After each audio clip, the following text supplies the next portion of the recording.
And welcome to In-Game Chats for Saturday, January 16th, 2021. It is Season 15, Episode Deuce 2. I'm Scott. And I'm RJ. Welcome to the show, everybody. If you'd like to get in touch with us, our phone number is 334-272-9228. Check out ingamechat.net for all the links to get in touch with us. You can find us on Twitter at InGameChat. You can also find us on Facebook as well. You can email us. Everyone at ingamechat.net. Streaming right now on Twitch. Check out the cam feed. Go to twitch.tv. Type in In-Game Chat. You'll be able to find us. You can jump in the chat room and just chat with everybody else live while we broadcast, or just watch the show. Or if you prefer listening, which, you know, probably better than watching, then good. Just continue doing that. I got to do this real quick. There we go. We're all synced up. Okay. Yeah, welcome to the show. I didn't play a whole lot this week. Yeah, we Why is that? I don't know why. Like, I ran the raid on Saturday for Destiny. We did that. That was great and wonderful. Then we're going to do another run tonight. Mm-hmm. And then Sunday, I played some Destiny on Sunday. Mm-hmm. And then I didn't touch a game until last night. I played more Ghost of Tsushima. I'm proud of you. Thank you. Proud of you. You play it enough. Yeah. Practice it enough times, it'll be second nature. There Play the game enough. You hear him talk about it enough. Yeah. Tsushima. Mm-hmm. So I played some of that, and then I played a little bit of Destiny this morning. I mean, it honestly wasn't a whole lot. There's I've mentioned this guy before. There's a guy on Reddit who does these optimized bounties, and it's basically, especially now that you can get your bounties from your phone. Yeah. It makes it way easier. But anyway, he goes through and he lists, like, pick up this bounty, this bounty, this bounty, this bounty, this bounty. Now do this one strike with these weapons, and you'll cover, like, a ton of bounties. Yeah, so the most efficient way to gather what you need. Yeah, they're called optimized bounties. So, and some of it involves PvP, some of it involves Gambit, some of it involves a strike or just being on a planet and killing stuff. But, I mean, he gives you the steps of what to do. And it is I turned in 29 bounties today that I knocked out in probably less than 2 hours. You know, okay. Not bad. Yeah, not bad at all. Less than 2 hours, knocked them out, and was done with it. So, but again, not a whole lot that I played this week. Ghost. It's one Ghost. It's not two. Ghost of Tsushima, and Destiny. That's it. I was thinking about plugging in some Spider-Man, but I never did. I still got to get the DLC. I mean, play the DLC for that.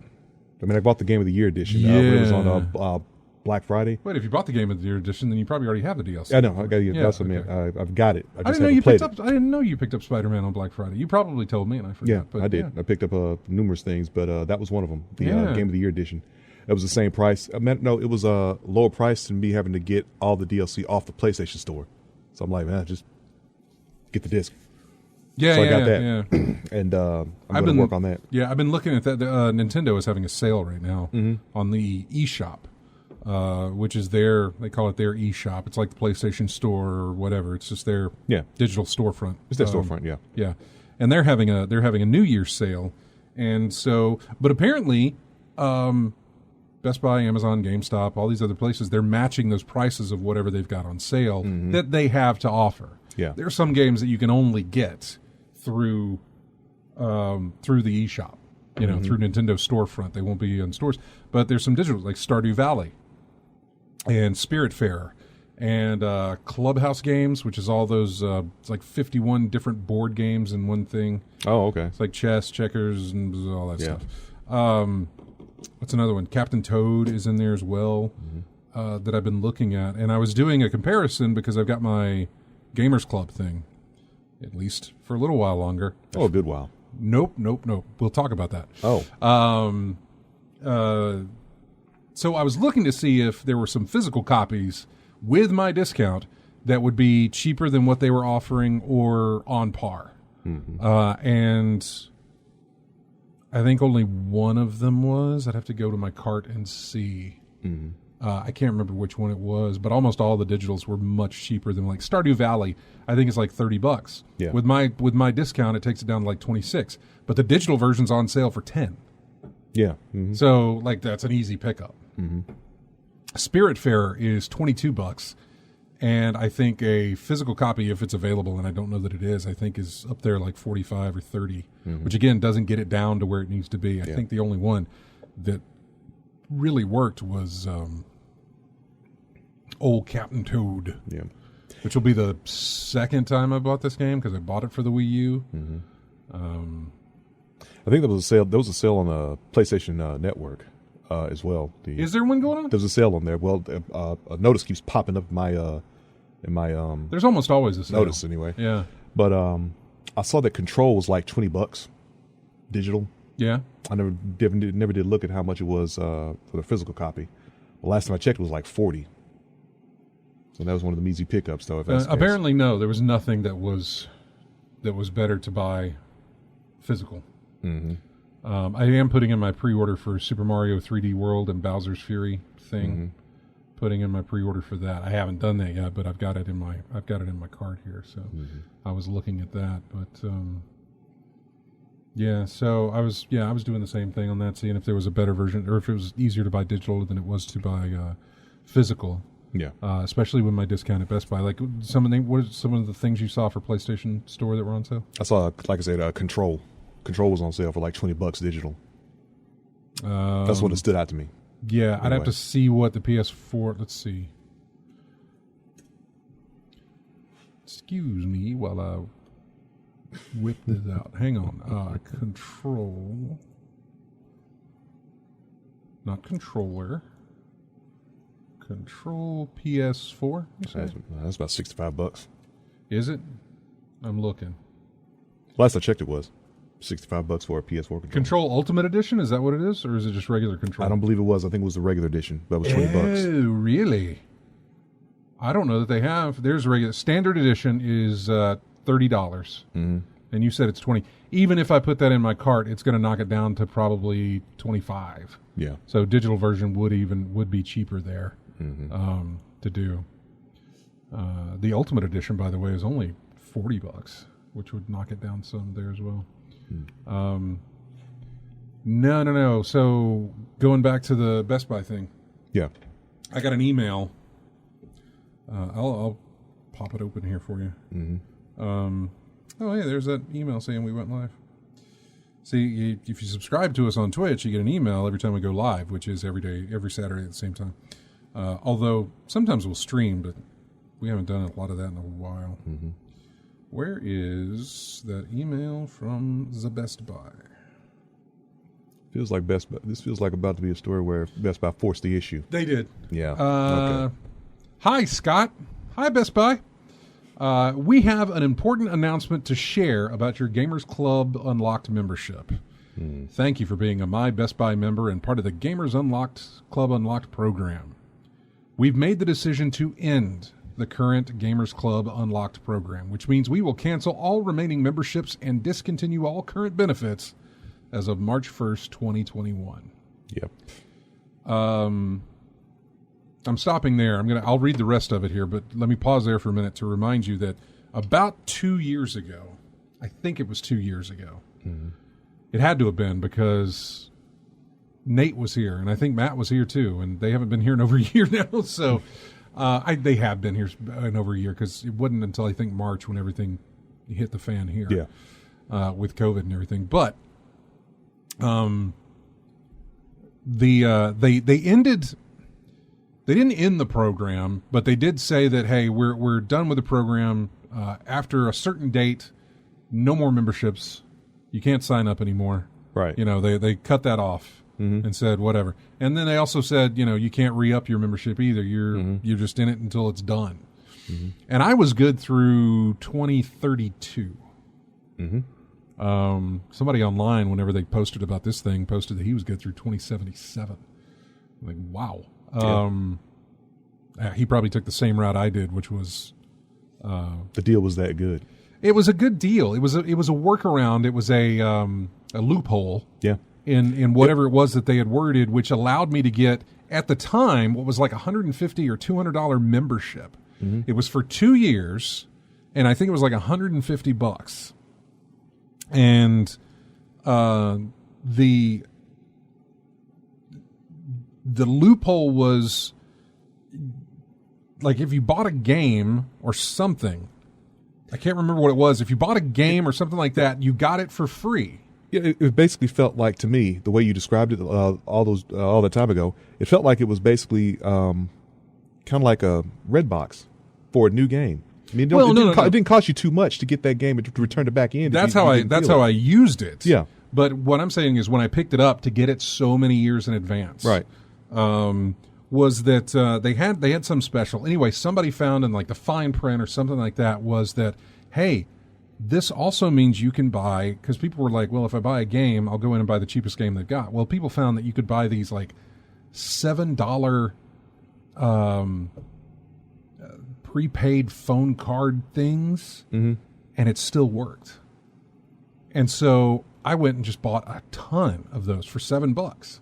And, when it printed out my receipts, like, you saved $300 and some odd because you got all these memberships that were normally like $100 and some odd, but was only, $7 what I paid, maybe even cheaper than that. I can't remember. That's how I got it up there. And then they started also offering memberships every time you bought a game.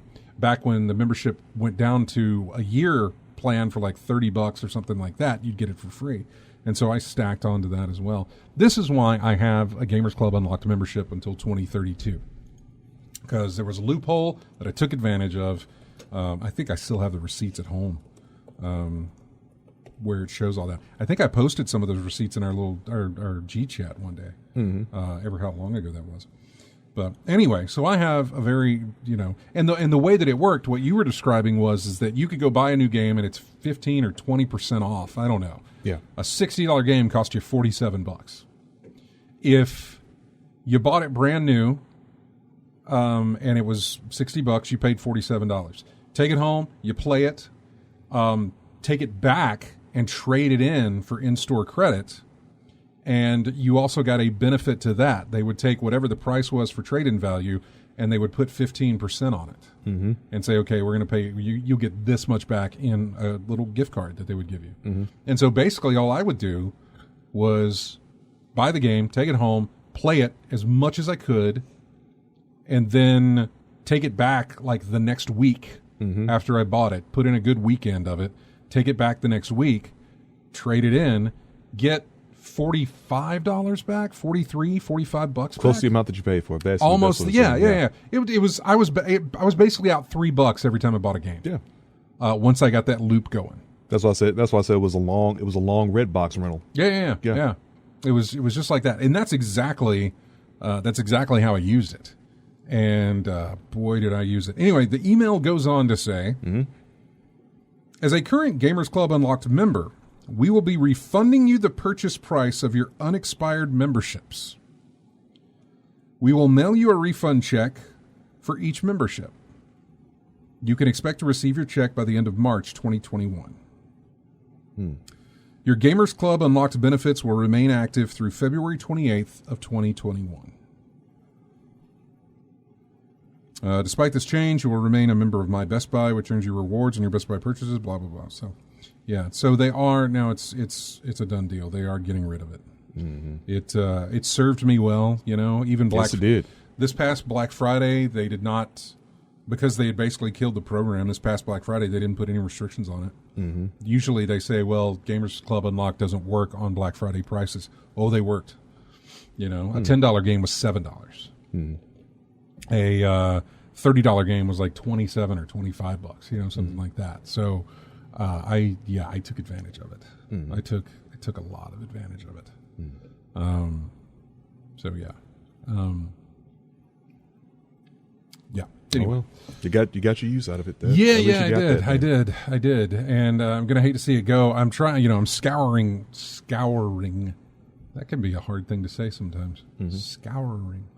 I'm scouring the message boards to find out, hey, what's, what are you guys doing with your last few days, your last month of the thing? What are you guys going to do with it? And so far, it's kind of a drought right now because a lot of people want to put in pre-orders, but there's not a lot to put in pre-orders for. Yeah.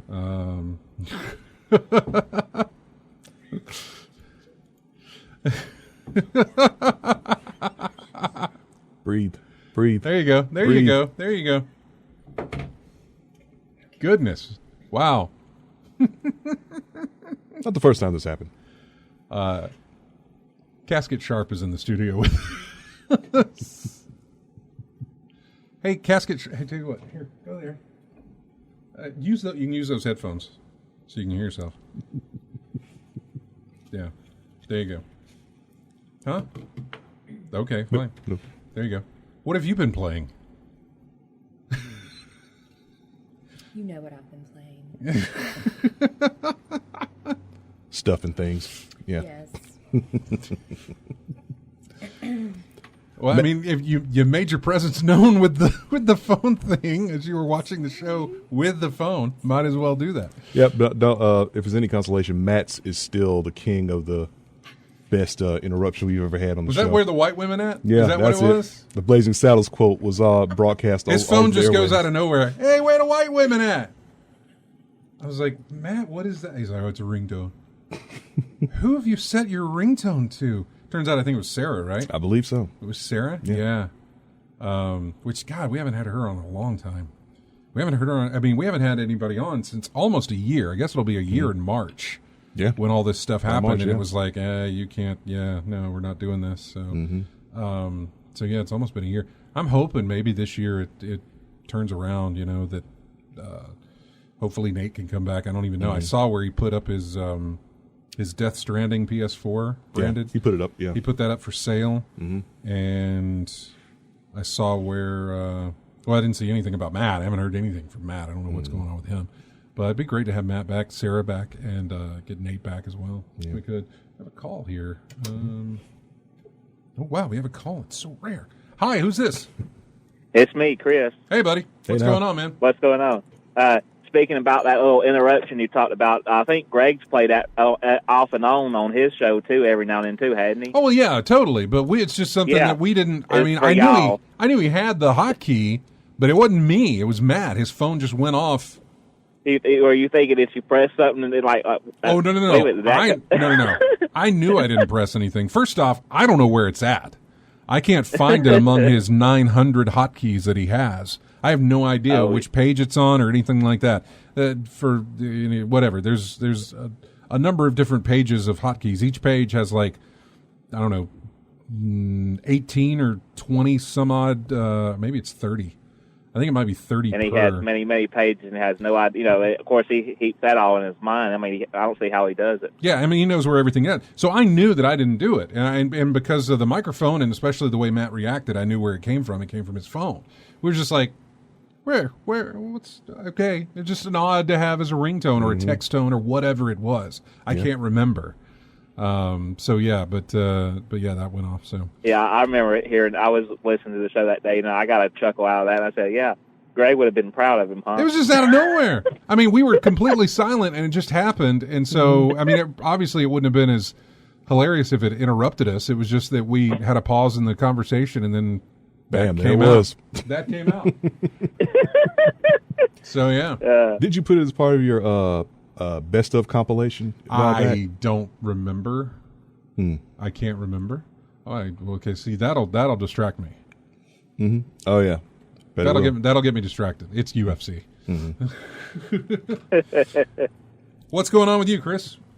I've been getting back into some old PlayStation games on PlayStation 4 I hadn't played in a while, and the one series I got back into is the How to Survive. It's like a zombie overhead, like 3D Diablo viewpoint zombie survival wasteland thing.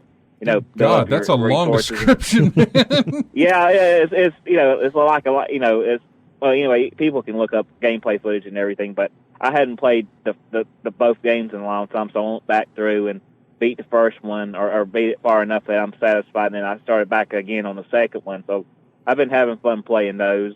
But like that other game I told you about off the air, I think it was last week, in the Dismantle, it's whenever it does release, they're going to release it on the systems too, but I can't wait for it. And so I've been watching a person play through the state, through everything.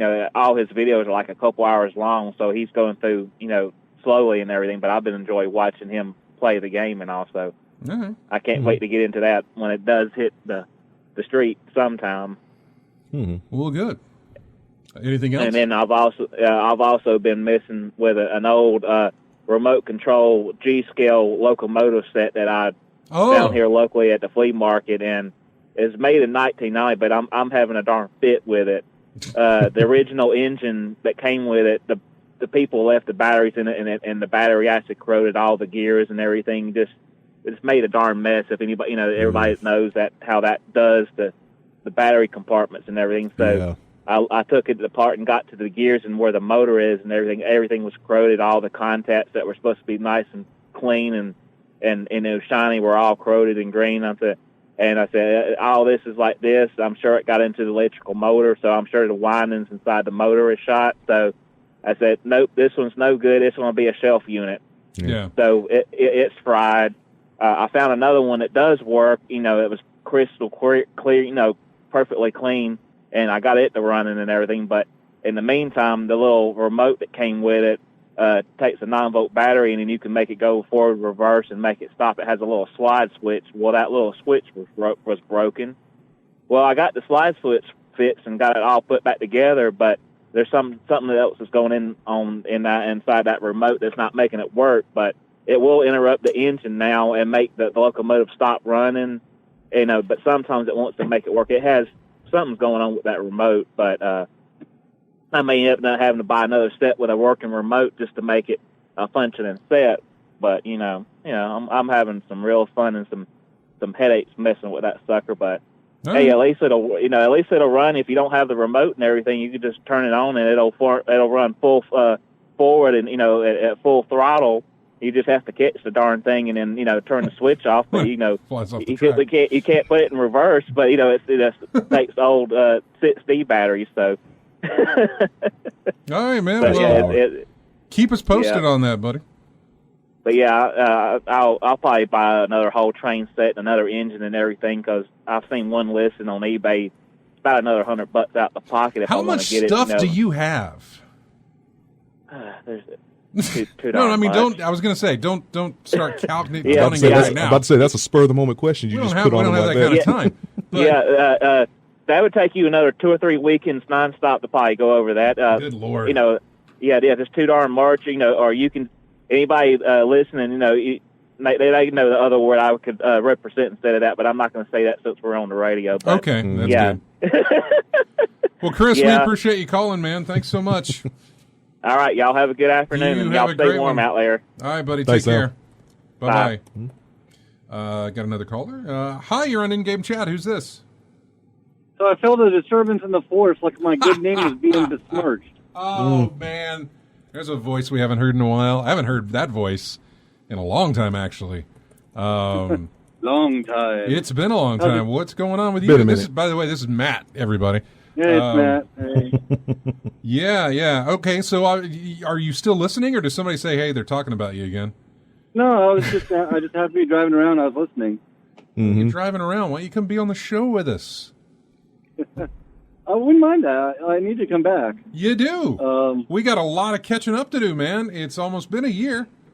Drunk Degenerates in the chat room says hello. Hey, Drunk. It'll be a year, probably March, I think.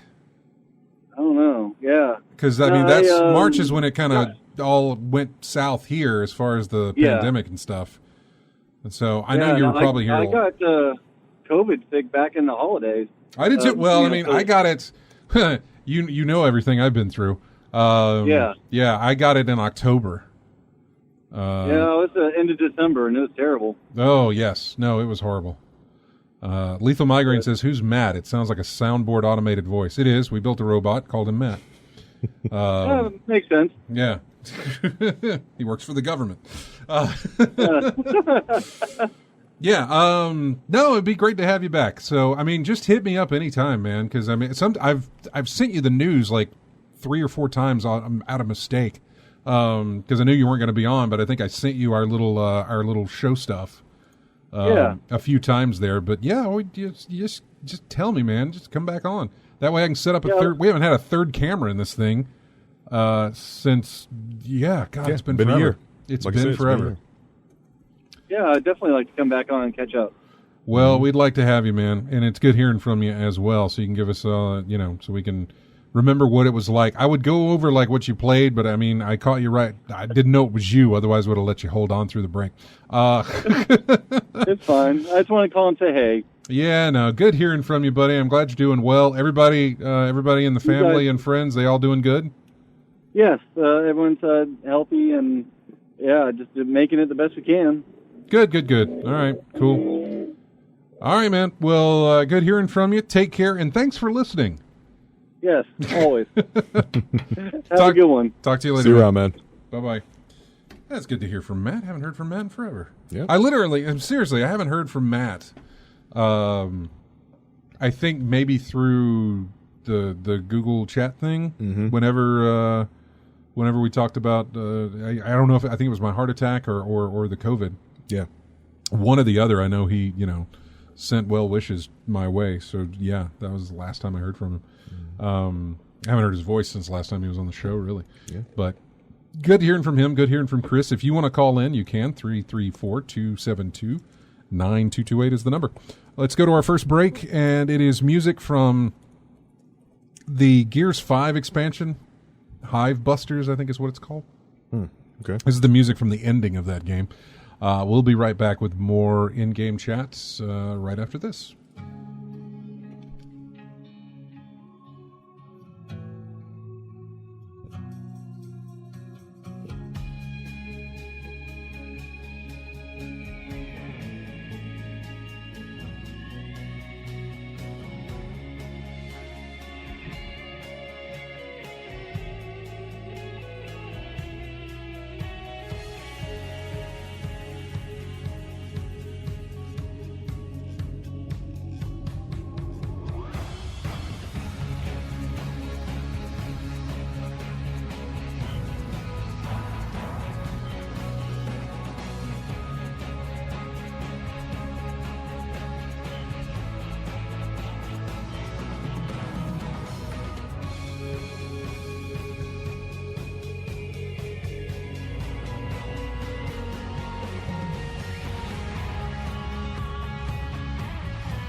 Welcome back to In-Game Chat.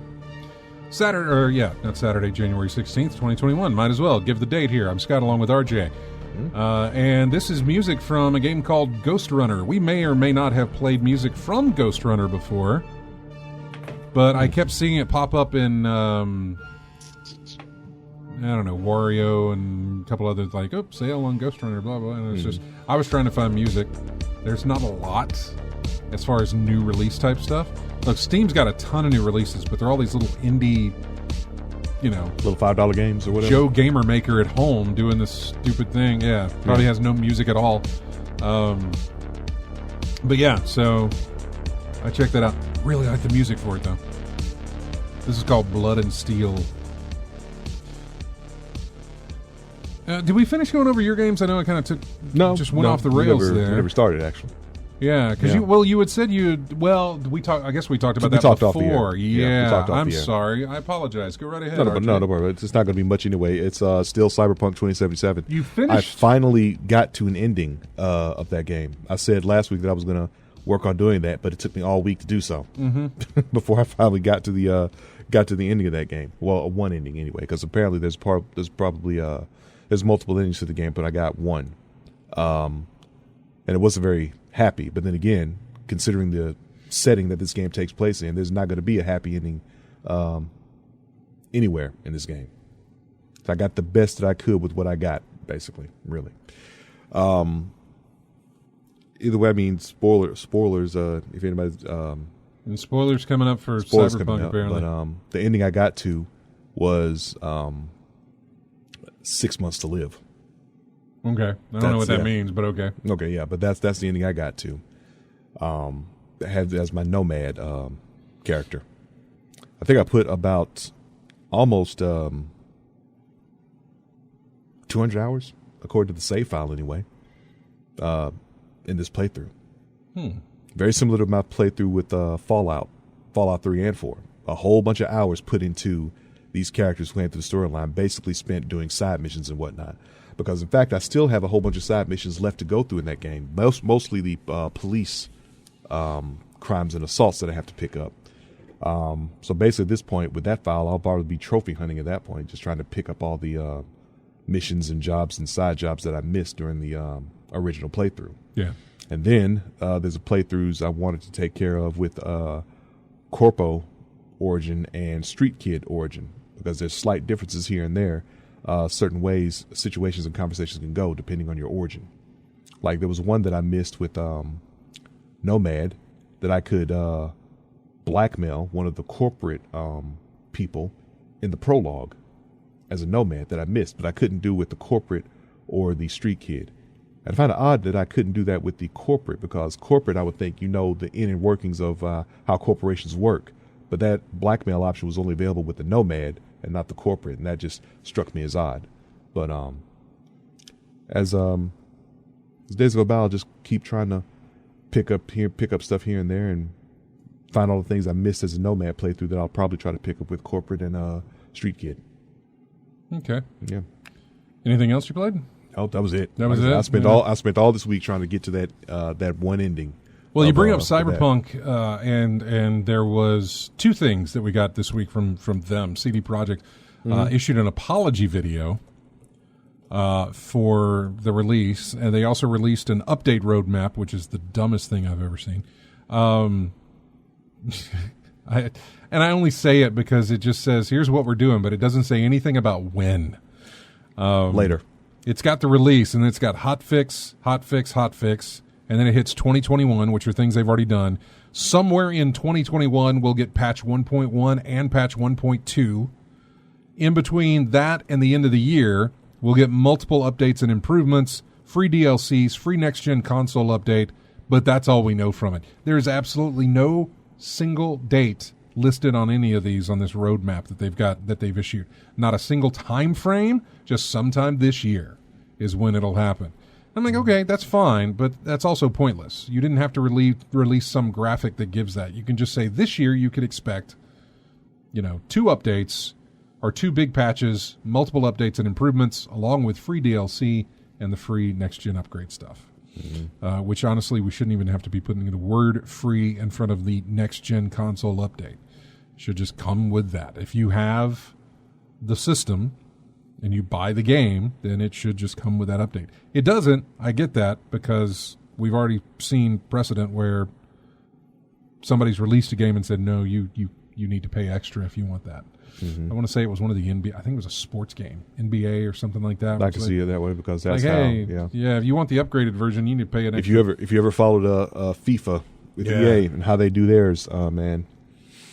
Yeah. Or any sports title, actually. Anyway, I would go through some of this stuff on the video, but then there was a new report. It was issued by, what's his name? Jason Schreier. I have his book somewhere. But he's, oh God, who does he work for now? It's not Kotaku?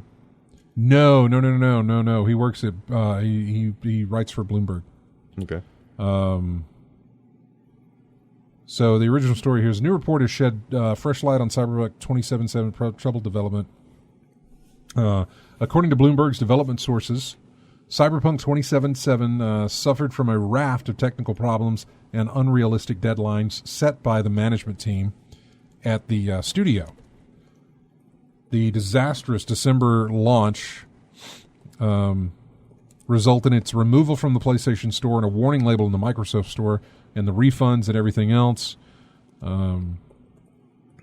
Despite that proof, of course, came on launch day. I'm trying to read more about this. However, according to Bloomberg, CD Projekt's own developers said many common problems were discovered, but the staff didn't have time to fix them before launch.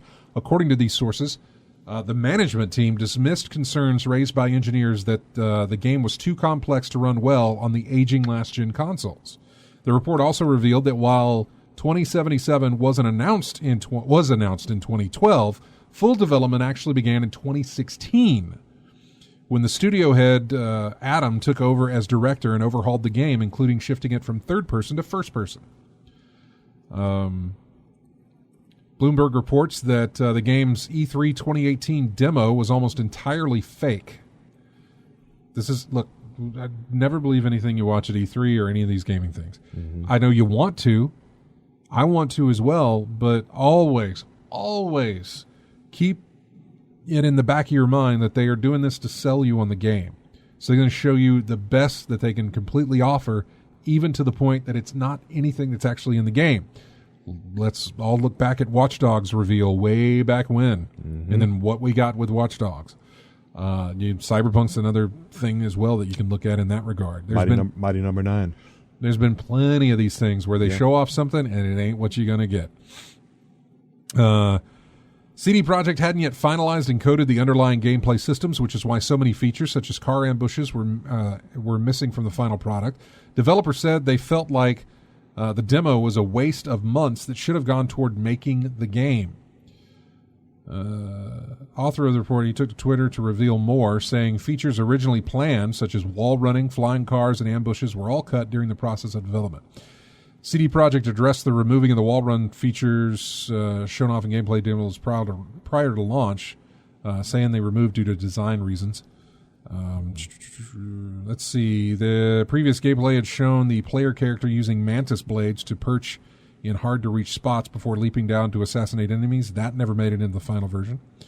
He also tweeted to comment on their disappointing police system, which was all done at the last minute. As evidenced by the final product, I'm quoting this, it was unclear to some of the team why they were trying to make both an RPG and a GTA with a fraction of Rockstar's staff.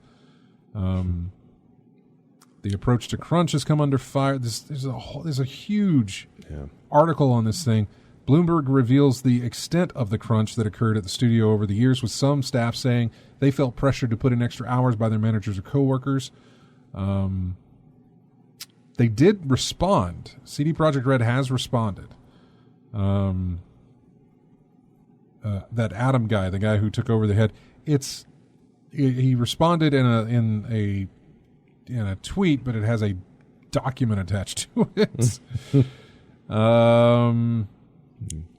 Fans and journalists were wowed by Cyberpunk 2077's ambition and scale. What they didn't know was that the demo was almost entirely fake. That's the line, and then of course he's responding to it, saying it's hard for a trade show game demo not to be a test of vision or vertical slice 2 years before the game ships, but that doesn't mean it's fake. Compare the demo with the game. Look at the dum-dum scene or the car chase or many other things. What the people reading your article may not know is that games are not made in a linear fashion and start looking like the final product only a few months before launch. If you look at that demo now, it's different, yes, but that's what the work in progress watermark is for. No, that's a CYA method. Our final game looks and plays way better than what that demo ever was. As for missing features, that's part of the creation process. Features come and go as we see if they work or not. Also, the car ambushes exist in the final game almost verbatim to what we saw in the demo. And if we get a bit more granular about our release, the vision we presented in this demo evolved into something that got multiple 9s out of 10s and 10s out of 10s on PC from many renowned blah, blah, blah, blah. As for the old-gen consoles, yes, that is another case, but we've owned up to that and are working super hard to eliminate bugs. On PC, too. We know that's not a perfect version either. Mm-hmm. We are proud of Cyberpunk as a game and artistic vision. This all is not what I'd call disastrous. The next quote is, most of the staff knew and openly said it wouldn't be ready for release in 2020. And his response is, you've talked with 20 people, some being ex-employees, only one of whom is not anonymous. I wouldn't call that most of the over 500 people staff openly said what you claim. Mm. They're biting back on this. Yeah. Next thing he writes here is, this is another quote from the article. A few non-Polish staffers shared stories about coworkers using Polish in front of them, which violated company rules, made them feel ostracized, they said. Were their coworkers, talking about them behind their back, but in a different language. He said, the guy who's running the company there says, everyone here speaks English during meetings. Every company-wide email and announcement is in English. All that is mandatory. Rule of thumb is to switch to English when there's a person not speaking a given language in a casual conversation. It is, however, pretty normal for Germans speaking German, Poles speaking Polish, blah, blah, blah. There are 44 nationalities at the studio. You get my point. When there's no one else around, we are working in a multicultural environment. If the question is if it's hard to move to another country, sometimes culture, and work and live there, then the answer is yes. But that's universal to every company all over the world, and we're doing what we can to ease the transition. So I just thought I would read their response. If I want to sit there and read the entire article, I'm going to read their response to that article, too. I'd like to get their take on everything as well. Yeah. If someone wants to talk behind your back, they're going to do it anyway. Language be danged. I will read this. This is from Eurogamer, who posted the update about the response, but he said that CD Projekt Red failed to address the allegations of crunch and their unrealistic timeline detailed in the Bloomberg report. But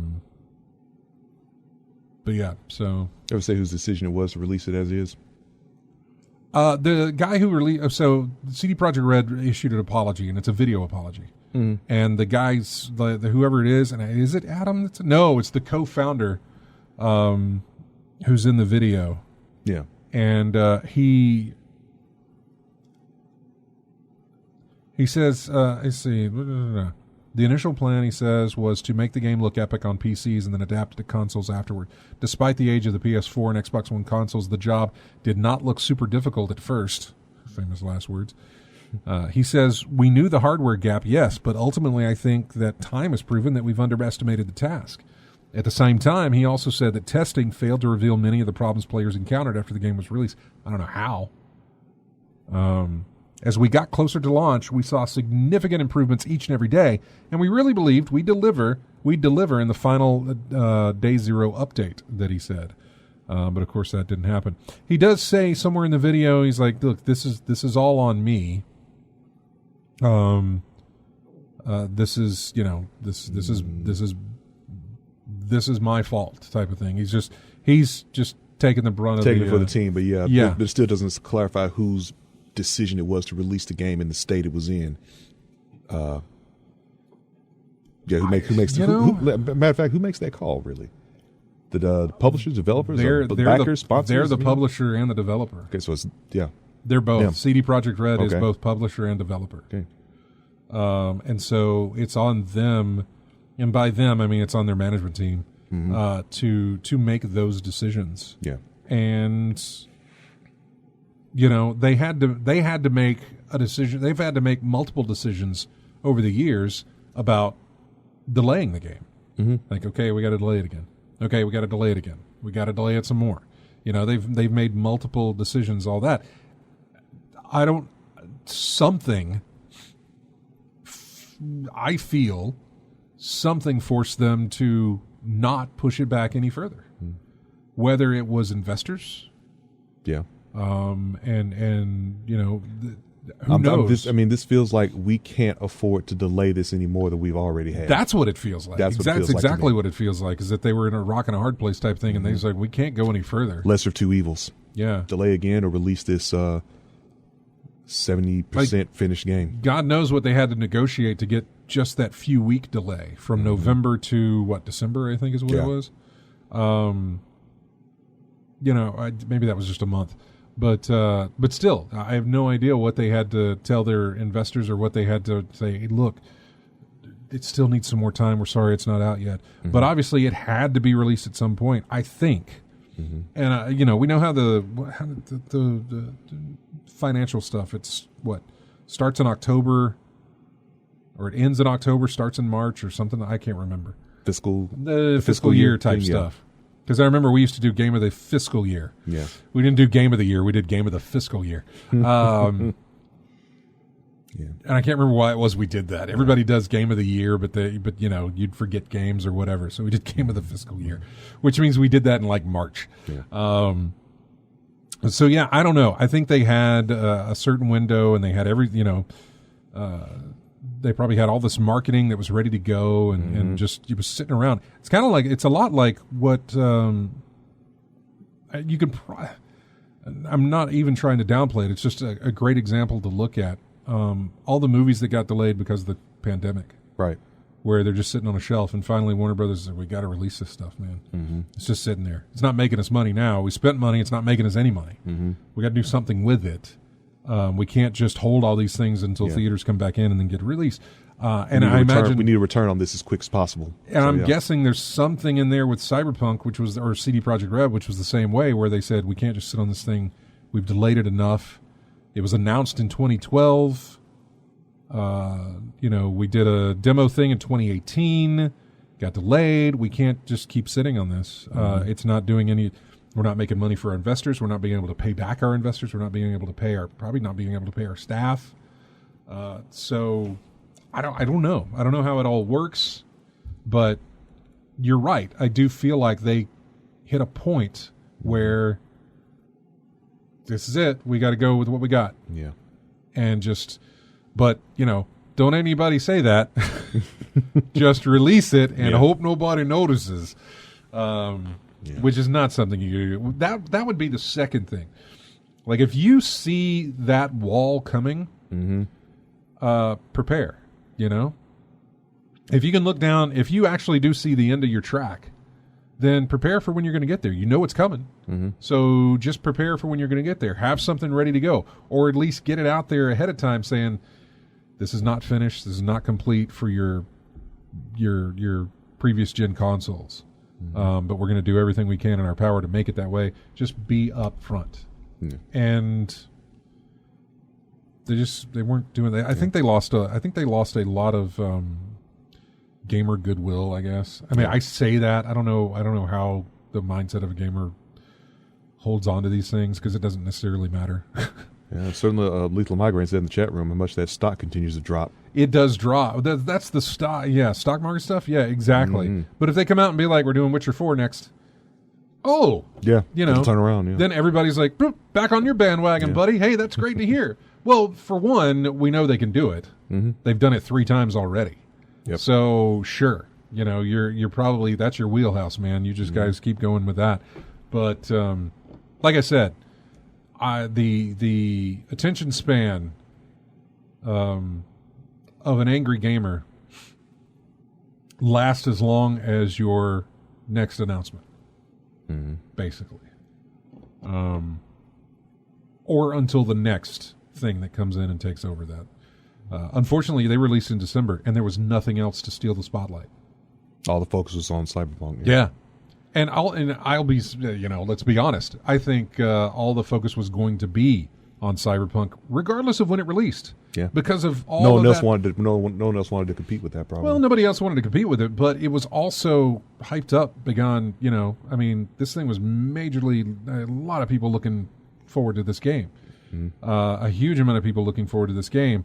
This was never going to escape the public eye with any kind of problems, which is why, again, you see the end of the track, be prepared for what you're about to, for falling off of it. Get your lifeboats ready and everything else for when you go over the edge.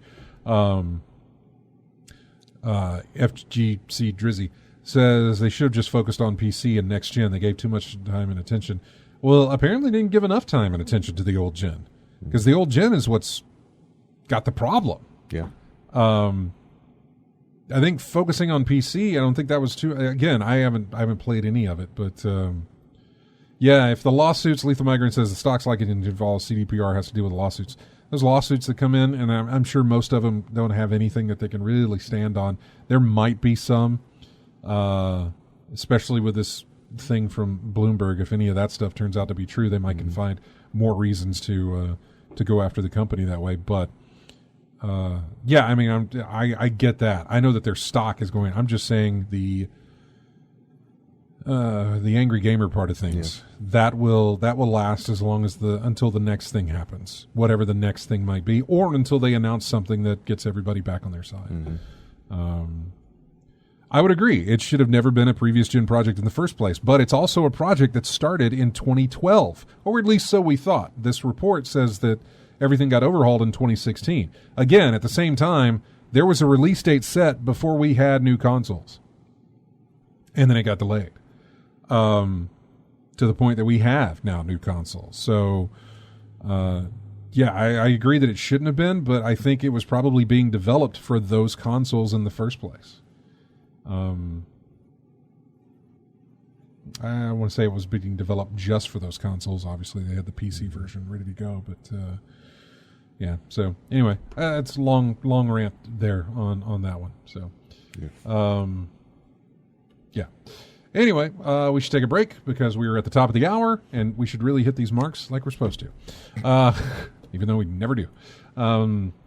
Music here from a game called The Hong Kong Massacre. Are you familiar with that? Played it. Isn't it the top-down? Top-down. Yeah, it's a shooter thingy. Yeah, it's like a Hotline Miami. But it doesn't take much. But a more realistic look. It doesn't take much to kill you in that game, right? No, one hit. Yeah, one hit, you're done. One hit, you're done. But like rolling, when you dive roll or something, you're invincible. You could dive, you could roll, slow down time, things like that. Get behind cover, build up your weapons. Build up your pistols until you got infinite ammo. That's what I mean. You got sniper rifles, shotguns, all the things like that. But yeah, only one of them has infinite ammo. So just get the pistols and just have at it. Good game, yeah. Well, but it may turn you off in terms of difficulty. Well, that's what we've got is music from that game. I do not know the title of the music. I wish I did, but I had to download like the entire soundtrack because nobody had it broken down. And so then I just found what I liked, and I was like, I'm going to use that. So that's what I liked. And anyway, we'll be back with more in-game chat right after this.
Interesting little tune, isn't it?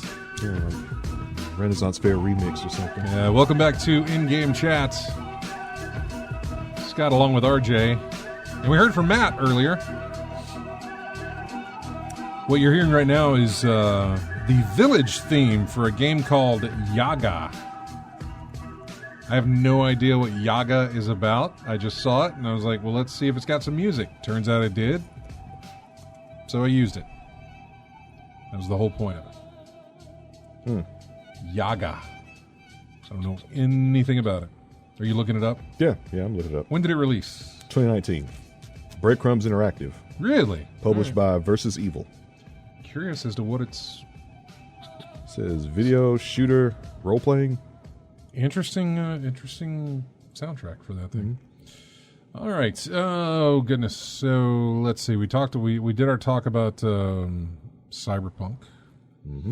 Got that out of our system. Let's see. What do we... Oh, that's right. So, I think it was on Monday that we saw where Lucasfilm announced a new unifying identity behind all gaming titles connected to Lucasfilm, and they call it Lucasfilm Games. Well, duh. It's exactly what it was called. No, it was called LucasArts, I think, or something like that, way back. See, this is where Matt would come in handy. Lucasfilm announced new social channels for Lucasfilm Games, as well as new logo that will appear in all future Lucasfilm Games titles. So yeah, that was great. They did that. And then like the very next 2 days, we had announcements. One being the Bethesda announcement that they're making Indiana Jones game, which was great to see. I was happy to see it. Trust me, I will drink up all things that are Indiana Jones except that final film, or the last film they did. Other than that, I'm down. But yeah, Bethesda working on a game, and we don't know anything about it. We just know they're making a game based on Indiana Jones. That's it. We have no idea. We don't know first person, third person. We don't know anything. Nope. We don't know anything about it, and it's probably going to be a while before we do know anything. Yep. I would expect to hear something more about that at maybe this year's sort of. If Bethesda does a showcase this year, you might get some more info. Probably not very much, but I wouldn't expect anything big until next year. It seems like it's very early in development there. But we'll see. We'll see about that. The other one was then the very next day. And this was, first off, the Bethesda making that announcement was a shock. I even sent a link over to James and was telling him, was like, I thought EA had the market on Lucasfilm Games, you know? Which was weird because they weren't touching any other properties other than Star Wars. Whereas there was plenty to go with the Lucas stuff, but they weren't doing anything but the Star Wars stuff. And then the very next day, on Wednesday, we got another announcement saying an open world Star Wars game was going to be coming from the Ubisoft developers, the people who developed Division 2. Yep. And well, there's an update on that. Let me see about that. So that was also another shocker to think that. So here's the thing. So I sent that to James, and we're looking over, and we think, well, maybe EA has the rights to just Star Wars, and they were looking for somebody to take the other stuff that they had, and Bethesda grabbed it. And then the next day, we got this thing from Ubisoft about the Star Wars game, which they say it's set to be a story-driven open-world title in the Star Wars universe. The vast Star Wars lore is an incredible source of inspiration for the beginning of a long-term. This is the beginning of a long-term collaboration with Disney and Lucasfilm Games, and we are pleased to be working hand in hand to build upon the incredible legacy of Lucasfilm to create a game that we know Star Wars fans will love. Yeah, there's really no other. That's a big press release that's like, these guys are great, they're going to do wonderful, and the other guys are saying these guys are great, they're going to be so helpful. Okay. I don't doubt any of that. It's just that you don't get any information out of that. So yeah, me and James are pondering like, well, I guess EA has the rights for Star Wars games. And then this happened, and we're like, well, I guess it's whoever wants to make it now, or the highest bidder, or did EA run out? You know, was their contract only for ever how many years, and they wrapped it up by doing 2 Battlefront games and a linear single-player thing, I guess. Yeah. Did they do anything else? Am I missing anything? Well, there was also the one where you're flying all the time. Squadrons. Okay. Star Wars Squadrons. Yeah. There was that. I think there was some VR efforts maybe that EA had put in as well. And I know I'm probably leaving some stuff out, and I apologize to anybody. I haven't been keeping up with Star Wars games releases. I wasn't a fan of Battlefront. It was cool. Look, Battlefront looked amazing. Mm-hmm. The not the level design, but the I don't know, the scenery, the whatever that is. I mean, that thing looked brilliant, mm-hmm. Which was unfortunate because I had no desire to play it. But it looked so good. Some of those environments that they had, and I was playing on console, man. Yeah. It looked amazing. But it was, I wasn't into that. So, I didn't like the it was all PvP. Mm-hmm. I was just not down for that. Yeah. I know even with the team PvP, I was like, okay. And that it was in a Star Wars universe, I was like, okay, it's better because it's familiar mm-hmm. in some way. But it's still... Yeah, but if it's Star Wars, tell me a story. Yeah, but it still just didn't pull me in. It really didn't pull me in. So now Ubisoft is making one as well. Mm-hmm. And I'm curious, I really am, and nobody's really answered this or asked the question. Maybe it's not even worth asking, but I'm curious if EA lost... If they had a contract and it was done, or if there was never a contract and they were just like, yeah, you can make Star Wars games if you want to. Anybody can make Star Wars games if they want to. That feels a little disingenuous, though. Yeah. Feels like if you what is that? You dance with the one that brought you type of thing? Mm-hmm. So, if you went in with EA, you would go out with EA unless, of course, that was done. Mm. Or if EA has, again, this is me just spitballing things that could be done. Maybe EA has first refusal, first rights refusal type stuff, where it's like you bring us the idea or you whatever the case may be, and then you can refuse to do it. Or maybe Disney has something locked in where it's like, look, if you can't bring us something per whatever, we will go to other places. Mm-hmm. You can still make your games, but if we don't get a certain amount of pitches or something over a certain span of time, then we look elsewhere for somebody else to do it. So I really don't know. This is me just completely being speculative on everything, mm-hmm. and I can't say for sure. Maybe it's just something as simple as, Ubisoft wanted to do it, we were going to let them. EA said it was okay, mm-hmm. So it might be nothing at all. I don't know why I've got to turn this into corporate warfare. It's not. I don't think it is. I don't know. That's the thing. We don't know. We have no clue. Never mind. We have another story right under the one that I marked. I should really read the stuff that I put in this thing. Let's see here. Today, Lucasfilm Games and Ubisoft announced the two companies are working together on an open world story. But what does that mean for EA's multi-year licensing deal on Star Wars games? That whole rant I just did was pointless. All I had to do was open up the next link and answer my own questions. According to EA, the company will still work with Lucasfilm Games on Star Wars projects for years to come. They released a statement about its future with the Star Wars brand following today's news, because a lot of people, like me, were probably making up stupid stories, like me, about how, wonder what's going on, corporate espionage, things are going down. No, they're not. We are proud of our long-standing collaboration, which will continue for years to come. Our talented teams have created some of the most successful games in the history of the Star Wars franchise. We love Star Wars and look forward to creating more exciting experiences for players to enjoy. That was it.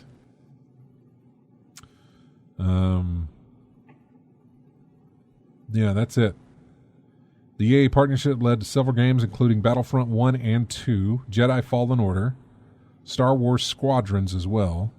There were also canceled projects that never materialized. I remember Amy Hennig was working on a Star Wars title before she left. Before she left. Visceral Games, which are now completely shut down. So, yeah, I was curious about that. I'm missing on the I'm missing out on the chat. Heads up, by the looks of it. Oh, Drunk Degenerate says, heads up, by the looks of it, calling you guys via Gmail will remain free. So once I have something to talk about, I'll give you a call some show in the future. Good job. FGC Drizzy. RJ, you guys should discuss the FGC's new code of conduct. Interesting to say. What am I missing? Fighting game community. Oh, okay. They tried to put out a universal code of conduct for events. I was thinking Fall Guys community.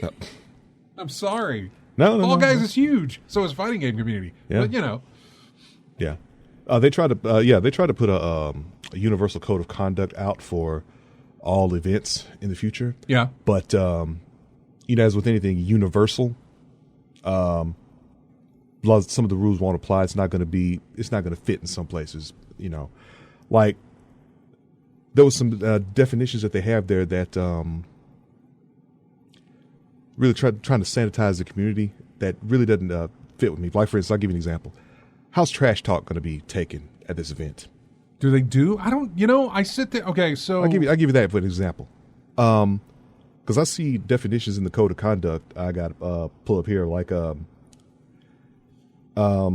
was one, intentionally causing fear or distress in any other person.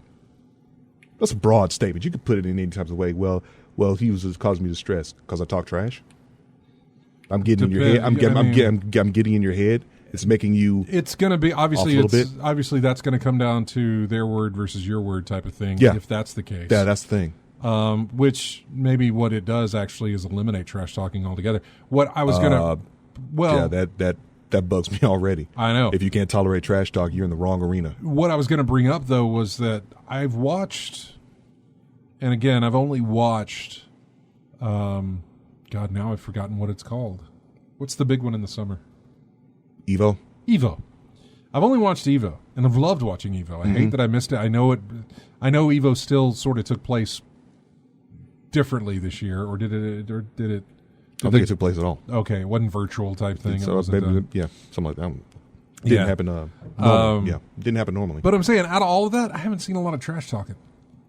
Like, I don't see it. Let's see the smaller tournaments, things like that. Smaller ones, yes. Smaller tournaments, you'll see it all the time. Oh, I'm sure. Yeah. Oh, I'm sure. I'm just saying, on the big one that I watch, I haven't really seen any of that at all. You may see it a little bit of it in the pools. I will see. You might not see it much in the top 32 or top 64 or even top 128. But in the lower pools to get to that spot, you may see some trash talking there. I will say that I've seen what we got football on the screen there. Excessive celebration.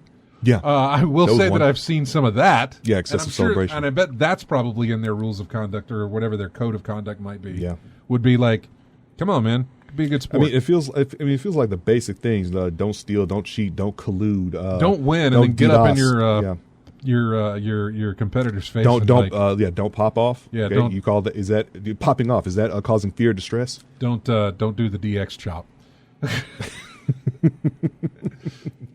I mean, it's gonna be hard to you can implement this thing. It's gonna be hard to like deal with all the issues that pops up because of this. All the issues that's gonna come up. You're violating the rules, and you're gonna have arguments and discussions and things like that. Might be more trouble than it's worth. But I like taking photographs or recording without consent or signatory authorization. So recording stream. Whenever you should be on stream. I don't want to be on stream. Don't put me on stream. If you're on stream, look. If you're at an event when you sign whatever that waiver is, I'm sure there's something that is stated that you are that your likeness and everything else. You've got to do this. Now, then you've got to go through. Now, privately, that's different. Like when somebody brings their phone and videotapes them. I say videotape with a phone. When someone, the phone, like that. I know. I said videotape. I've taken plenty of pictures at fighting game tournaments, things like that. I've got some notable players on my photo collection now. But again, that's probably in the sign up for when they're going to play. Is that they either say that no photography is allowed, or they let the competitors know that people will be videoing this, people will be taking pictures and all this other stuff. Your likeness is going to be spread around. The other thing I don't think, and again, I can't interpret this for them. They have to interpret it. I'm guessing getting up into somebody's face with the camera and being like, how'd you feel about that horrible loss you just took? Blah blah blah. Boy, that was a dumb move and whatever. You know, paparazzi level type stuff like whatever that. It might be. I don't know, or doing it, you know, as a competitor, and you know, doing that. I have no idea. It's the interpretation. Like, I mean, I've got some of the rules pulled up here. Like this one, maliciously abusing power over any other person. Well, there is that. That some people have gotten in trouble with that over the years. Especially the older players that issue, with the younger players. Yeah, like that. Yeah, and that's an exertion of power. Intentionally, let's see.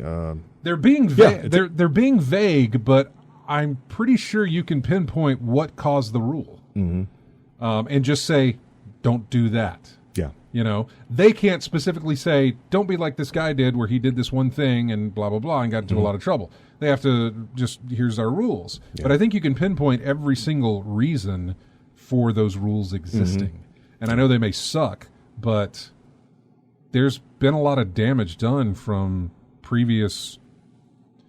I say that in the fighting community, but it extends beyond that. It extends into the YouTube community, esports in general. Yeah, the esports in general, stuff. YouTuber stuff, like that. Yeah, there's been some absolute trash.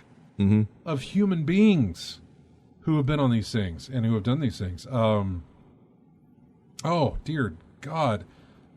You brought up the name of a particular guy during a break who is not even any way related to the gaming community. He's just a world-renowned troll. A horrible, horrible person. Yeah. But it gets him notoriety, likes, and he benefits from it. So therefore, he will keep doing it. Yeah, I know. What can you do? That's not. I just can't live. I can't live off of that kind of. I guess I say hate, but you know, whatever. Yeah. But like I said, it's in the end, it's all about the interpretation of these rules and how far they're willing to go. How vague are you going to get? But yeah, it's going to be interesting to see how they try to implement this stuff at different tournaments, especially the. Not the ones that are. Has anything been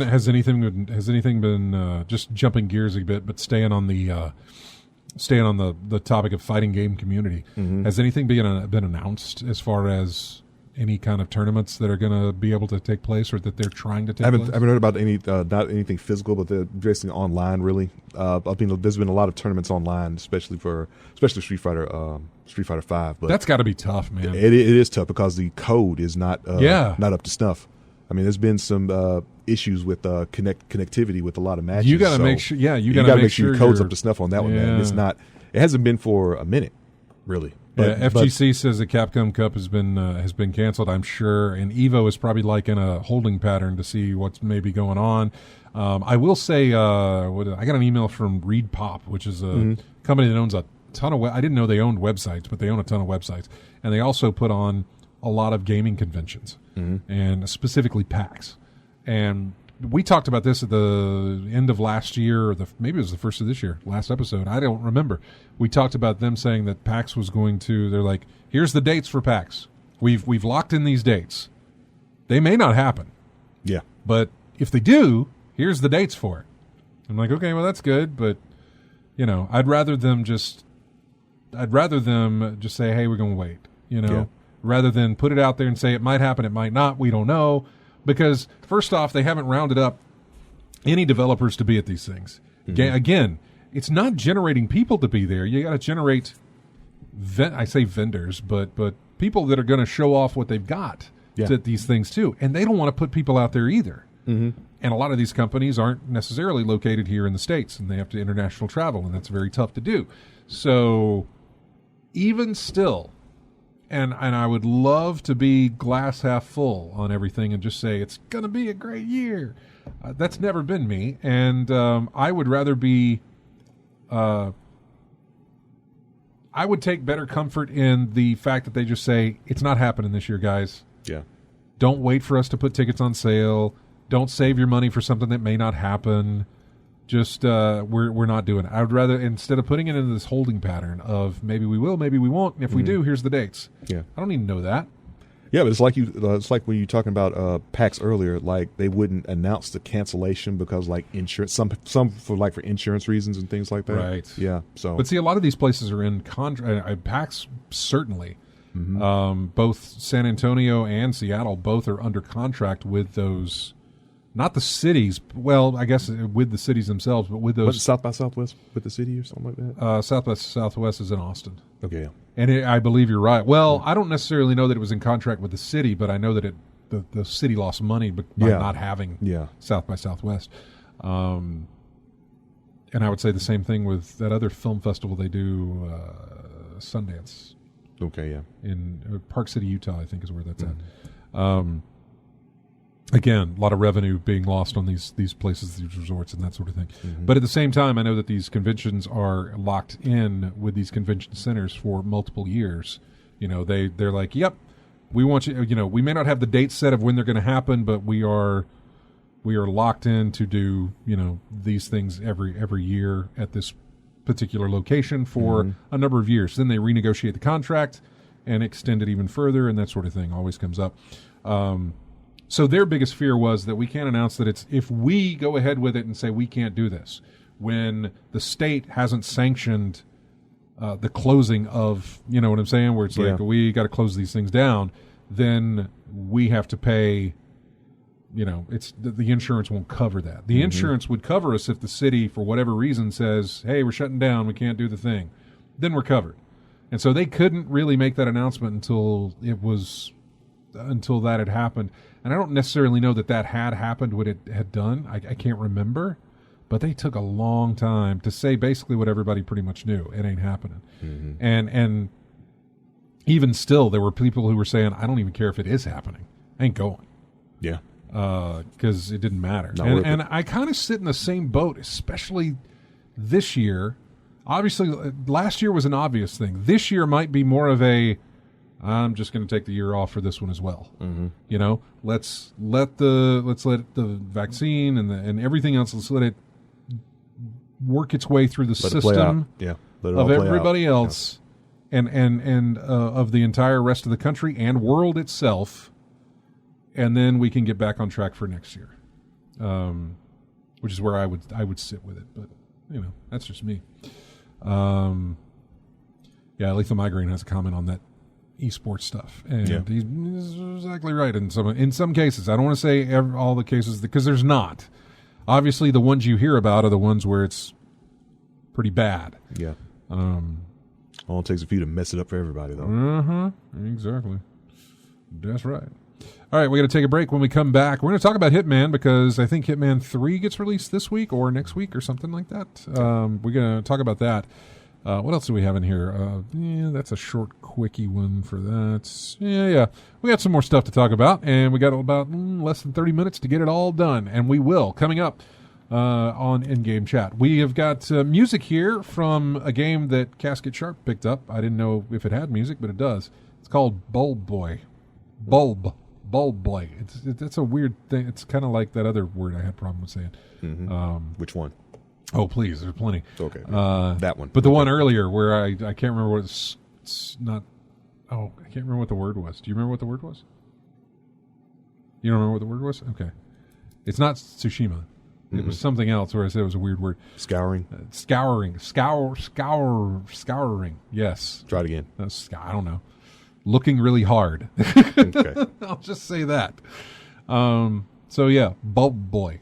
Bulb Boy. It's weird. It's too many B's close together. Bulb Boy. The name of this track is called If This Is the End, Then Let It Be. Okay. Already on a sunshiny note there. It's a dark game. It is. I think it's a scary game or something. Horror game. Oh, it's supposed to be. Let me pull this up. Yeah. See, this has got your interest, doesn't it? To the internet. Yeah. Right. Bulb Boy. Let's see. Bulb Boy is a 2D point and click horror adventure video game. Okay. Horror adventure. I don't know. She bought it. And what's she playing? Animal Crossing. So yeah, here's that music. We'll be back with more In-Game Chat right after this.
welcome back to In-Game Chat. Almost forgot the camera part of it. This music comes from The Dishwasher. This goes way back to, I think, the old Xbox Live Arcade days on the 360. This track is called Moods. So, yeah. Okay. Yeah, it goes back a ways. Did you look it up? I'm looking it up. What's the date on it? April of 2009. Yeah. Sky Studios. Goes back a ways. Let's see. The Dishwasher, Dead Samurai. Yeah. So you got to finish the title because, you know, just saying the dishwasher with the what? It's more fun. Gets more intrigue. Like, the dishwasher? What is this? I mean, you think about it, you got like Goat Simulator and Yeah, I know, right? Farming Simulator. Literally, it's about a dishwasher. Not with this music. There's nothing dishwasher about this music. All right, so, by the way, CES took place, I think, last week, it was last week. The Consumer Electronics Show, a virtual show took place. Yeah. LG released their new TV set for this year. You know, last year's was because they've been going in these, there was the C8, I say that, whatever, they're in the 8s, then they got into the 9s, and then this past year was the X, the CX, that sort of thing. And then they've got the C1, which starts with this year. So yeah, there were new Samsung phones too. We were watching a video this morning of a new dash for your Mercedes that is an OLED screen, the entire thing, from the driver's side all the way to the passenger side, a complete OLED screen. Just a flat screen. It's not a flat screen. You'd have to look at it. It's called the Hyperscreen for Mercedes.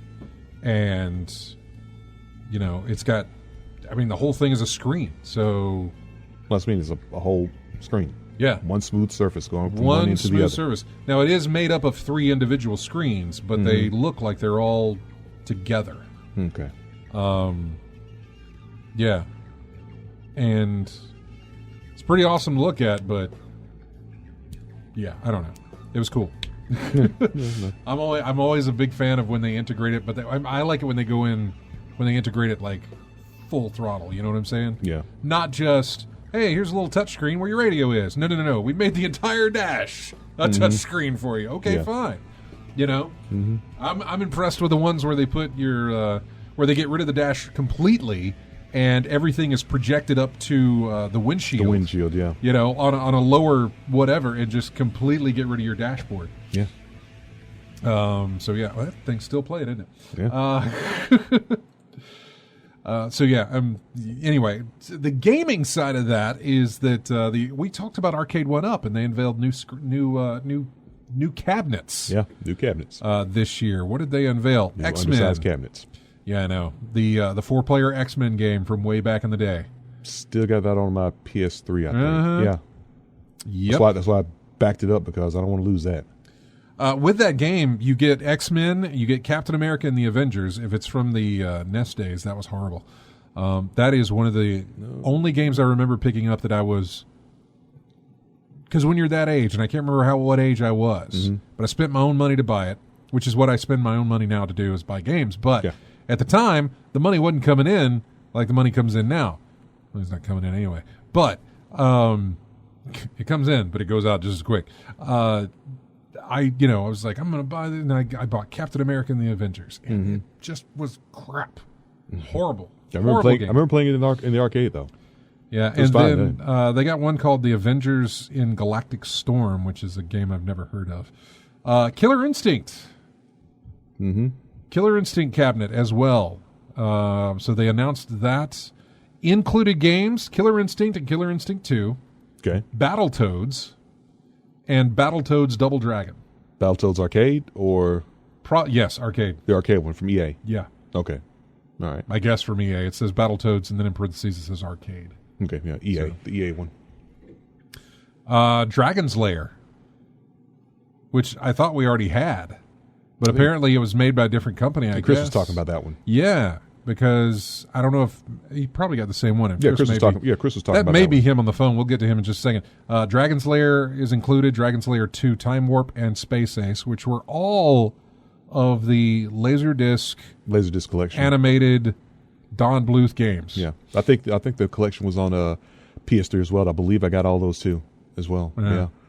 The Atari Legacy Edition cabinet, which comes with Asteroids Deluxe, Centipede, Major Havoc, Missile Command, Aka, that's what it says, Crystal Castles, Tempest, Millipede, Gravitar, Liberator, and Space Duel. I was just about to ask how many, when you say Atari Legacy, I mean... 12 different games. About to say a bunch of games are on that thing. There's a Capcom Legacy Edition cabinet, which is just nothing but Street Fighter over and over and over again.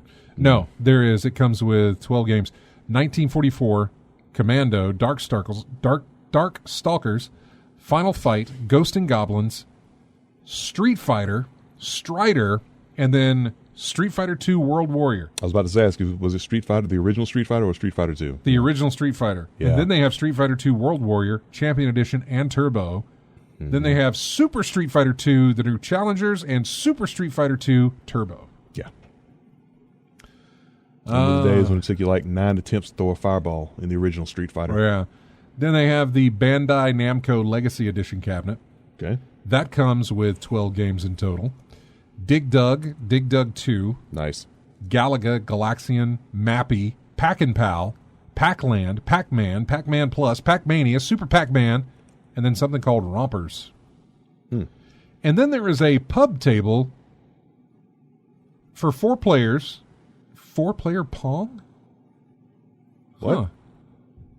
Arcade 1-Up's Pong 4-player pub table, too many P's, is somewhat of a modern take on the classic cocktail table. It features controls for 4 different players and 8 Atari games, including Circus Atari, Pong, Pong Doubles, Pong Sports, I never knew these existed, Quadra Pong, Warlords, Super Breakout, and Tempest. I didn't know anything about those.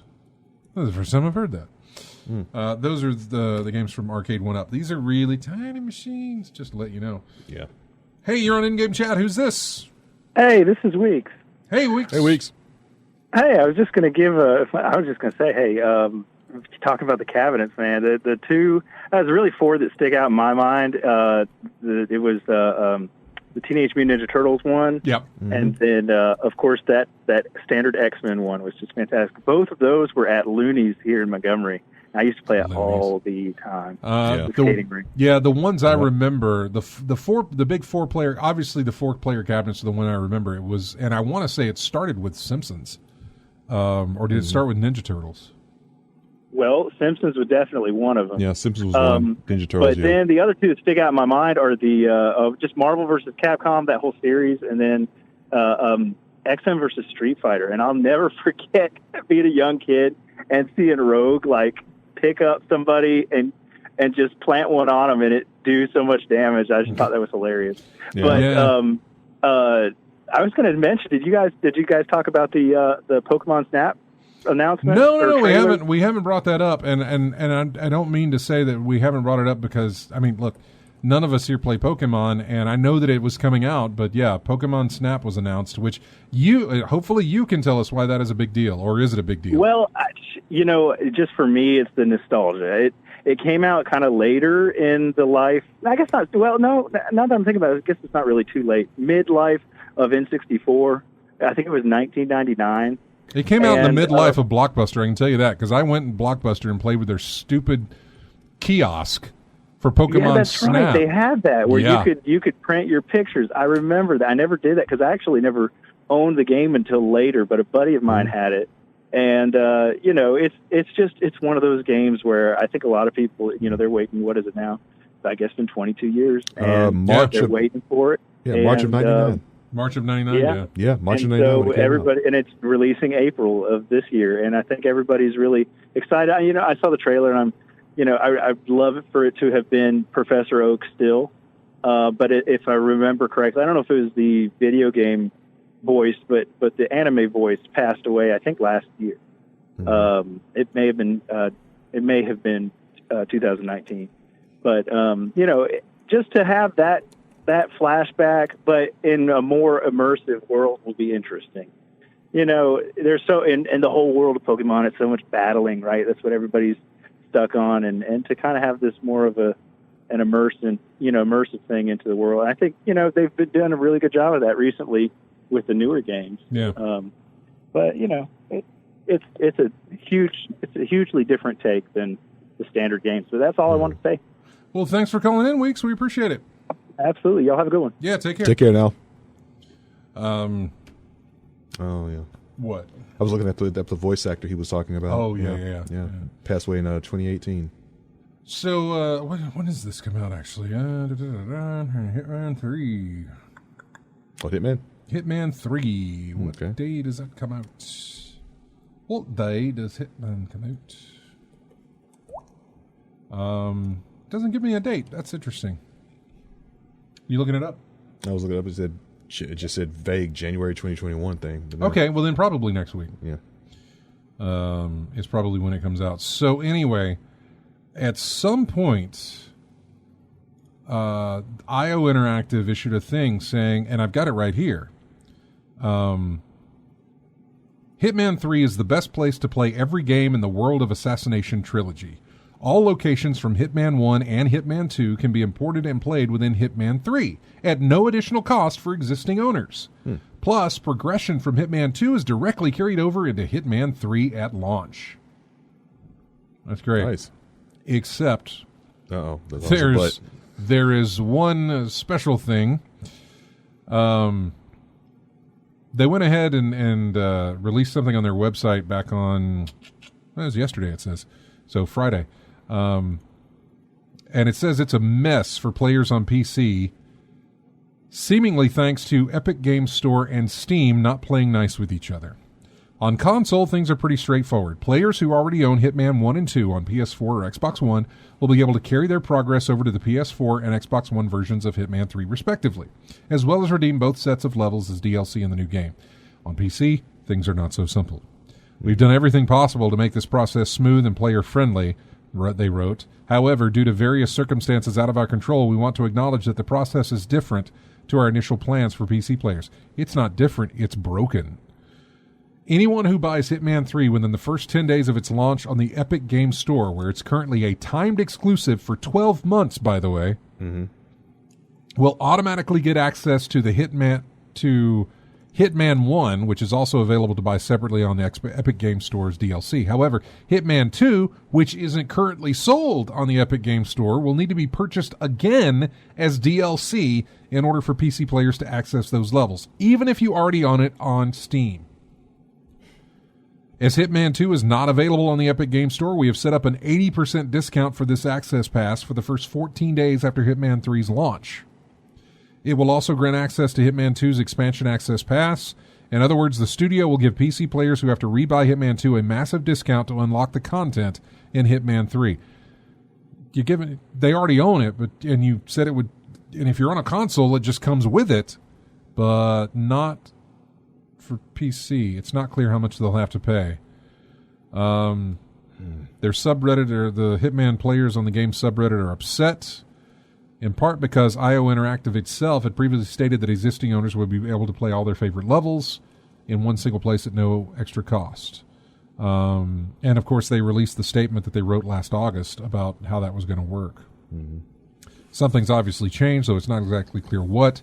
Epic and IO did not immediately respond to requests for comment, as Hitman 3 will only be an Epic Games Store exclusive for 12 months. One option players have is to simply wait until it eventually comes to Steam. The other is to simply fork up the discounted cost of buying Hitman 2 again. Both of those options kind of suck. Yeah, I've got Hitman 1 and 2 on Steam. I've got the DLC for both on Steam. So, yeah. More than likely, I was probably going to wait it out anyway. Yeah. So. Yeah, hit that backlog while you're doing so. Break my hand hitting that backlog. That's a lot of backlog to hit. Did you get like 1,000 games in the backlog? I got too many. Yeah. I got an award from Steam today. I got an email from Steam that says, congratulations, you've received a community award. Congratulations. You've received a community award. You have been awarded by others for sharing items with the Steam community. Your awards are now displayed alongside your items online. 14 days after receiving an award, you'll also receive Steam points. The awards listed below will grant you a total of 100 points. Your community contributor badge has also leveled up. The reward I received was the Michelangelo Award. Under that it says, it belongs in a museum, and in parentheses, and in my inventory. Which apparently is because I just, I don't know. I have no idea. I don't know what this is or what happened. I don't know. I need to look at Steam and see what went on there. I need to go on Steam. I haven't Who been on awarded Steam in this to me? months. Why did I get this? I don't know anything about it. I sound like an old man. What is this? I don't know anything about it. You kids and your fancy little awards for the Steam thing. Who did this to me? Anyway, yeah, as you can tell, when we get to the old man segment, we are winding down. You've done that earlier in the show before. Huh? You've done that earlier in the show before. Yeah, I know. Like, sometimes we hit our peak right at the beginning. Like 20 minutes in, you've gone old man voice. Look, when Matt whipped out the "Way Where the White Women At," we really couldn't top anymore. I mean, that was it. We peaked on that particular episode. Yeah, show was over at that point. Let's Yeah, close I it know. early. I know. You saying about Mass Effect?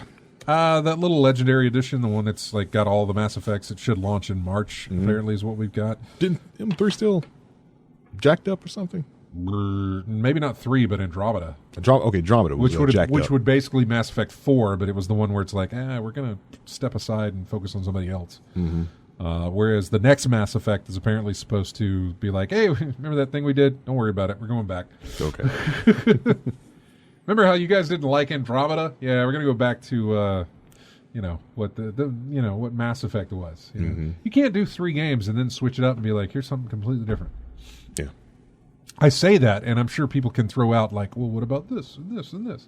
Sure, I get that. I mean, when it comes to Mario, they did 3 games, and then they were like, let's do Mario World, which was basically the same, but it still had Mario in it. That's the thing. You don't make Super Mario World and then have, like, I guess for some titles have some completely brand new character introduced and say, here, play as this person. I guess for some titles that would work, but Mass Effect wasn't one of them. Maybe it's the genre. Yeah, you can go in a totally different direction for a Mario or Sonic the Hedgehog or Crash Bandicoot or something. You can, but it still has Mario and Sonic the Hedgehog in it because obviously the name of the game is called Mario or Sonic the Hedgehog. Mass Effect Metal was Gear never, Solid. Yeah. We had Raiden. Yeah, that was a little trick though. Yeah, it was. That was a little trick. Prelude was Snake, and the rest of the other 85% of the game was Raiden. That was some wool pulled over the eyes, which I really enjoyed. It never happened to me personally, but I thought that was clever and good call. Yeah. It may have angered some people, but whatever. I didn't care because I didn't play it. It did. But I'm just like, I would say, I don't know. Maybe Resident Evil gets away with this more. Possibly. I don't know all the characters involved, but Resident Evil is so, just convoluted. I think, RE7 was some dude named Ethan. I know. Right? Yeah, Ethan. Some guy named Ethan. You played through as him. Then you had characters who were always, but in 6 was like a lot of folks were mentioned before, but it was mostly, Wesker's kid, Sherry Birkin, Leon, someone named Helena.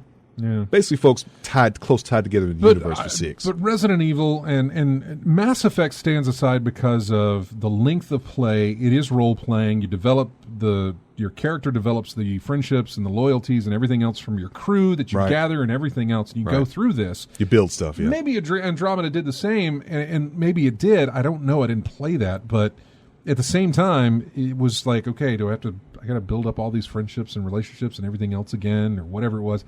I don't know. It was different. Yeah. And sometimes people don't like different. But also it was buggy, too, when it released, if I remember right. Anyway, we are done. We got to go. Thanks, everybody, for joining us in the chat room, as well as everybody listening on the stream and on the radio as well. Thanks to everybody who grabs us each week from iTunes or however you get our show for later use. We appreciate it. InGameChat.net. You can join us on Twitter, Facebook. Subscribe to our YouTube channel. Subscribe to our Twitch channel that you're watching on right now. It's that way, not that way. And if you're on Steam, join our Steam group. You can play with us, or Discord, and everything else. We thank you so much for being here. RJ, thanks again. You're welcome. And Casket Sharp, thanks for stopping by. Everybody else who was in the, let me see if I can pull off the thing here. AC Wraith, another TV viewer, Arioka, A10, Bing Cortana, Commander Root, Drunk Degenerates, FGC Drizzy, Go With Him, Lethal Migraine, Rogue Hunter. Hey, Rogue's in here. I didn't know that. Silly Gnome 225 and Stephen Van Dam in the chat room. Thank you all for being here. Here's music from a game called Hydroneer, called The Great Unknown. We'll see you next Saturday.